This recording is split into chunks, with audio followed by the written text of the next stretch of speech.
What's up again, everybody? Believe it or not, a new Dice Masters set is due to drop next week on Wednesday, October the 18th. And even though we already have all of these new strategies to play around with thanks to the Guardians of the Galaxy set, now we will have even more to do with the introduction of the X-Men First Class set. So today we're going to do a much longer episode than normal, where I will preview 30 of the new cards and give you a few thoughts of how I think these cards will perform in the formats of Constructed and Draft. Without any further introduction, let's begin. Oops, I said let's begin, but I forgot to mention this. These are not all of the spoiled cards in the set. I will be missing a few of the uncommons and commons, and maybe even some rares and super rares mixed in. I am going alphabetically, but I may be missing a few because I just couldn't find some images of them. And I haven't yet taken the time to go through and screenshot a bunch of the images of the cards that I know are floating out there. So if there are a few missing, don't hate me too much for that. Sorry about that. Here's the common Angel, who is a 3-cost shield character with an 022, 133, 134 side, very similar to the UXM Angel from way long ago. His ability says, while Angel is active, when you use an action die, spin target character die up 1 level. This is a good keyword trigger for the new keyword Awaken, which triggers off of being spun up or down the die that has that ability. It's got decent defensive stats and a low fielding cost all around for the price of 3. And while this set does have some action hate, it shouldn't kill the action usage in the meta, making this ability decent. This card should be good in draft if you draft an action or purchase some basic actions throughout the game. If so, it's a really solid card as it'll trigger some of your awakened characters. The rare Angel is also a 3-cost shield character, and it says while Angel is active, whenever a sidekick die is KO'd, you may spin a character up 1 level. This is another good awaken trigger, and this can trigger off of things like Fabricate, pings with a magic missile or unstable canister, some ramp basic action cards that do the pinging or KOing stuff, and it's a generally good counterplay to SRA if that's being run in your meta. Both of these cards can be good if any of these awaken keywords are strong enough to make it in the meta, and there are a few that are borderline in my opinion. This card is a great awaken keyword trigger in draft, so if you're going that strategy, then pick this up. Common Avalanche is a 4-cost fist character with an 032, 143, 144 stat line, and an ability that says when Avalanche is KO'd all level 1 character dice. This is an interesting threat combined with Fabricate and a few of the other characters in the set that spin all character dice to level 1, as well as things like Small Step for Man, the basic action card from Superman and Wonder Woman. Off the top of my head, I can't think of a modern card that only spins your opponent's dice to level 1, meaning that Avalanche will most likely KO your dice as well, unless you include a way to spin your dice back up, of which this set does have a few. This card creates a fun casual win condition that will most likely be too slow or complex to run in competitive. He's decent in draft as well, where his lower defense allows for him to be KO'd fairly easily, and blocking with him and having his ability trigger is where he will do his most work in draft. Uncommon Avalanche is also a 4-cost fist character, and I just realized I haven't been mentioning the affiliations. He is a Magneto, like villainy Magneto, I forgot what it's called. Anyway, he's that affiliation. It's new to this set, and he's a villain as well. And his ability says, while Avalanche is active, when you use a basic action die, KO target level 1 character. This has significantly less utility compared to the common, as it requires a basic action to be used while he's on the field, at which point only 1 character gets KO'd, and it's gotta be a level 1 character. Oh, it's Brotherhood of Mutants. That's what he is. Anyway, it's a better pickup in draft where you're more likely to buy basic actions for ramp, and then he can trigger more often, though if I had my pick between the two in draft, I'd probably take the common over the uncommon, even though he hurts yourself by KOing your own characters. Common Banshee is a 3-cost mask character with a 121, 232, 252 fielding cost and stat line, and he says when fielded, deal 1 damage to all opposing character dice. The ability overall is a decent ability that gets way better when combined with Cosmic Cube and or Atom Warlock that doubles when fielded effects from the Guardians of the Galaxy set. On its own though, it may be too expensive to purchase and field to justify running it, but with those previously mentioned cards, this is actually pretty strong. This is worth a look in draft for the ability to wipe out sidekick walls, which pop up more frequently in that format. And a 5-2 for 3 energy is not bad. Common Beast is a 2-cost fist character with an 021, 122, 132 stat line, and his ability says when he is KO'd, you may add up to 2 dice from your used pile to your bag. Here we have a decently statted 2-drop that is easy to KO with a decent, if not super powerful, ability. And this is a great card in a meta without chalkboard, but if you're looking to get dice dice out faster. Chalkboard is generally just better. The ability is good for cycling swarm dice or characters that trigger on drawing and rolling specific dice. And I think it's a good pickup in draft where 2-drops with ramp abilities will be in high demand. Common Bishop is a 5-cost shield character with a 125, 136, 256 stat line, and he says prevent all damage dealt to Bishop from mask character dice. Yeah. This card's bad. Next. Uncommon Bishop is also a 5-cost shield character, and he says, while Bishop is attacking, after character dice are assigned to block, you may swap these blockers as desired before combat damage is dealt. An important part here, attacking character dice must have the same number of blockers after you swap. So this is a really cool ability. You can't swap blockers onto a die that was unblocked, and you can't take all of the blockers off a die to make it go through unblocked, but it will work very well with Overcrush characters to push extra damage. Combine the ability with the good stats that he has and the capacity to stay in the field really indefinitely, or at least until he goes unblocked or he is removed outside of the attack step. Seems great in draft too. Common Blink is a 5-cost mask character with an 013, 123, 135, really kind of not so good stat line for a 5-drop, and her ability says when Blink is KO'd, you can pay 1 mask, and if you do, return her to the field zone at the end of the turn, on the same level. While the cost to bring her back onto the field is cheap, she's far too understated for a 5-drop. She doesn't seem worth spending 5 on in any format. Don't recommend. Common Blob is a 3-cost shield character with that villain and that Brotherhood of Evil mutants. Apparently it's evil. You gotta put the evil word in there because that matters. And it's got an 015, 116, 218 stat line, and an ability that says when fielded,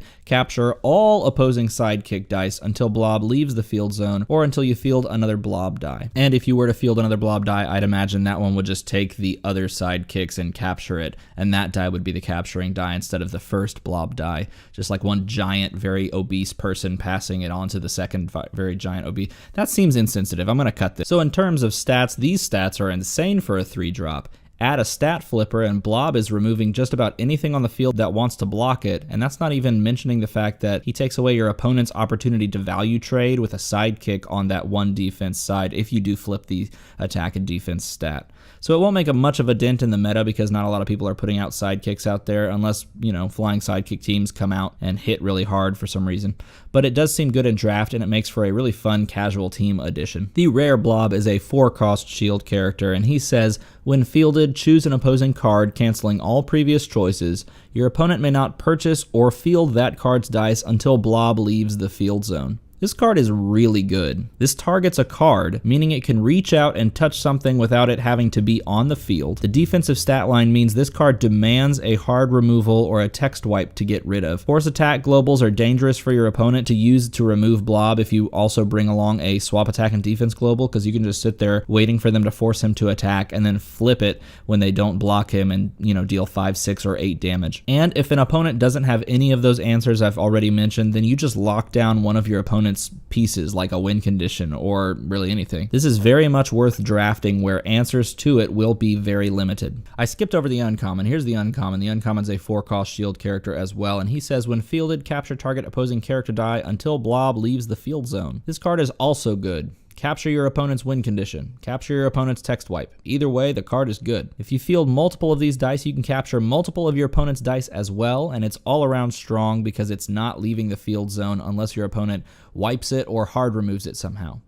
It's not as strong as the rare, I would say, but it could be enough to make a competitive team or two, particularly on a team-up team where you're looking to purchase things that are 4-drop or below that have multiple affiliations, of which this checks both of those boxes. Again, this card is great in draft and worth picking up no matter what archetype you're working around because it just takes things and your opponent probably can't do anything about it. Boom Boom. Common Boom Boom is a 2-cost bolt character with a 112, 122, 242, and an ability that says while Boom Boom is active, when you use a basic action die, it deals 2 damage to your target opponent or target character die. Alright, so here we have something we've never had before, a 2-drop bolt character that pushes the direct damage archetype. This is what we need. No, in actuality, I actually like this card a lot, and I love the combo that it provides with Cube and super rare Lady Deadpool and Magic Missile. 1 Boom Boom, 1 Cube, 1 Lady Deadpool in the field, and 1 usage of Magic Missile results in 16 damage to your opponent's face, and that is disgusting. Even outside of that, a 2-drop Bolt character with a decent ability is good in draft, and the only thing that is holding this card back is the fielding cost and low defense stats, which means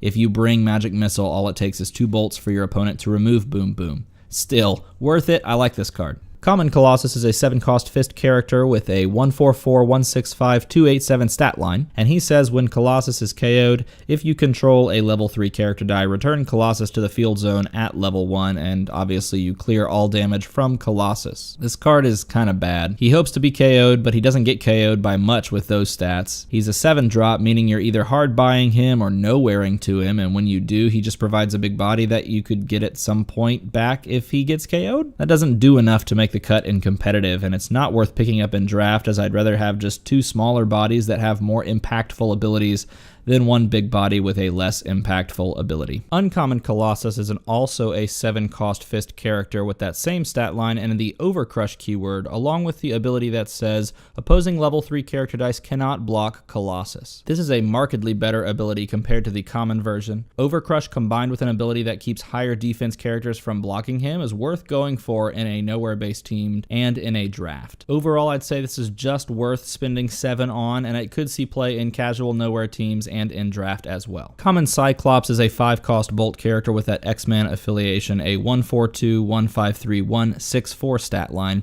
and the Awaken keyword, meaning he will trigger when you spin him up 1 or more levels, and when you do that, he deals 3 damage to target character die. Okay, so let's talk about Awaken as a keyword. The Awaken abilities in this set seem pretty decent overall. There are a smattering of die prepping abilities, buffing abilities, some damage dealing awakens kind of like this one, and a few capture and win con-esque abilities. The struggle with the keyword is getting a die to spin up. Looking in Modern and not within this set, just looking at Modern, we have the basic actions with great power and field promotion. There's the Polymorph Global, which is a popular one, and that's about it. There are a few inset cards that can spin mass amounts of characters up as well, and the inset options in particular will trigger Awaken abilities at interesting times. Some of them will. So there are some options, not a ton, that are out of set, but this set does provide a few. So keep that in mind when we talk about Awaken keywords, that you're really kind of shoehorned into using what's in set or one of those basic actions that I mentioned. So with regards to this die, this is a 5-cost that only deals 3 to 1 character when you spin this die up. That's not powerful and constructed, and it's only decent in draft. The stat line makes this runnable in draft, and the ability is not as bad in draft, where you don't have access to the super powerful combos that you do in constructed. Oh yes, now we're talking about this card. Here is Rare Cyclops. He's a 6-cost Bolt character, same affiliation, same stat line. His ability reads, when Cyclops is dealt damage, deal 1 damage to each opposing character die. This is one of my favorite new cards in this set, and I think this card is really well designed. This ability is very, very, very similar to the old Hulk Green Goliath. The ability is powerful with a ping global like Magic Missile or Unstable Canister, and is insane combined with Cube. You can do a maximum of 12 damage to your opponent's board with the Cube, Cyclops, and the ping global, pinging it multiple times and dealing damage to your opponent's board. It's on the same level as what Hulk Green Goliath could do, and just like with him, it can be used on your opponent's turn, which means your opponent fields all their characters, passes priority to you, and you just pay all the bolts that you saved up from last turn and wipe their board and then move on to your turn. I also think this will feel a lot more fair than Hulk did, because your cube doesn't sustain into your opponent's turn, but if they play one, which is a high probability in this meta, then you can just pop their board when they pass priority, just like in the old days. This is good and constructed, and it's probably still really good in draft as well, though you can't bring Cube, obviously, because you can't draft Cube. But at the very least, it's still pretty good because you can, pay 4 bolts and deal 4 damage to your opponent's board. Common Danger Room is a 4-cost bolt action that says reroll all active character dice and move any that show energy faces to their owner's used pile. Return the rest to their owner's field zone. This is a decent board clear in draft and could see some play in some casual and maybe even some competitive constructed teams. This is a particularly good fit on satchel teams where you aren't looking to buy characters and your opponent is attempting to just pressure you before you hit them for 10 or 12 with the satchel itself. If you are going to run this in draft, the obvious play would be to roll this out and then use it before you field your own characters with the hopes of wiping your opponent's board and clogging up their bag. I think this is good and constructed on exactly satchel teams only, and it's okay in draft if you can time it right. Common Dupe is a 4-cost Fist character with the X-Men affiliation in 011, 132, and a 266 side.